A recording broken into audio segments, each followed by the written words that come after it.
The Soviets had closed in from the east, and the Western Front had allowed the Soviets to take this landmark. Once the heart of the German Empire, now would become the final battleground. And I'm of course talking about Berlin. FreeIntermusic.com layout track.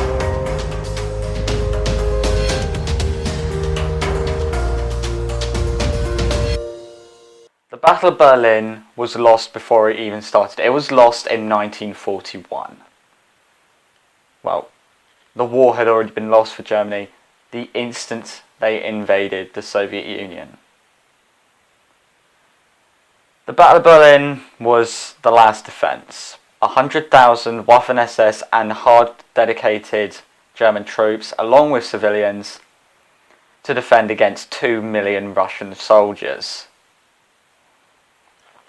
Now, the Germans had gotten word that the Soviets were nearing Berlin, and ultimately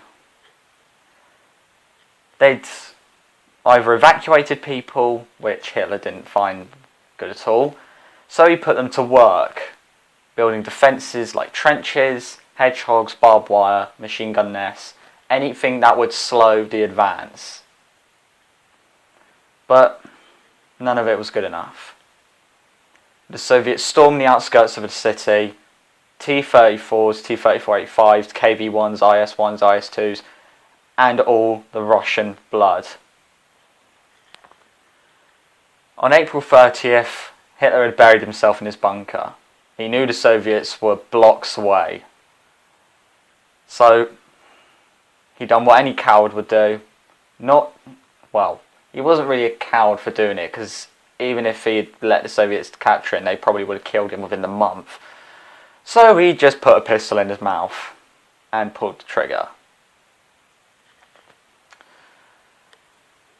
The fighting around Berlin and on the final days of the Battle of Berlin was brutal. It was almost the beginning of the guerrilla war. But the Reichstag was in sight, and the Soviets took the opportunity. Nearly 2 million Russian soldiers went up to the Reichstag. There was no way they could lose from now. They stormed it, cleared everyone out, and raised the Russian flag over it. The war in Europe was over. Germany had been defeated. Italy had been defeated. And this proved that the Axis powers weren't truly powerful. As 2 of them had fallen, there was only one left, and that was Japan, who was on the brink of defeat anyway. In the next 4 months, Japan would fall as well. So, this is the penultimate week of the World War II series, and next week, I'm just going to say it outright, I'll be doing the Battle of Iwo Jima and Okinawa. But I will leave you off on Winston Churchill's V-Day speech. At 2:41 a.m.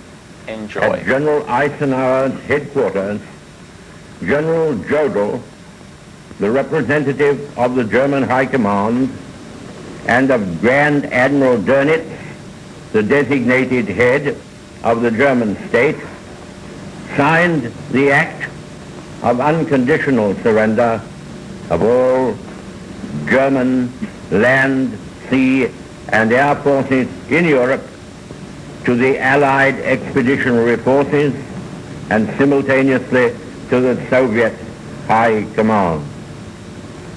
Hostilities will end officially at 1 minute after midnight tonight, Tuesday, the 8th of May. We may allow ourselves a brief period of rejoicing.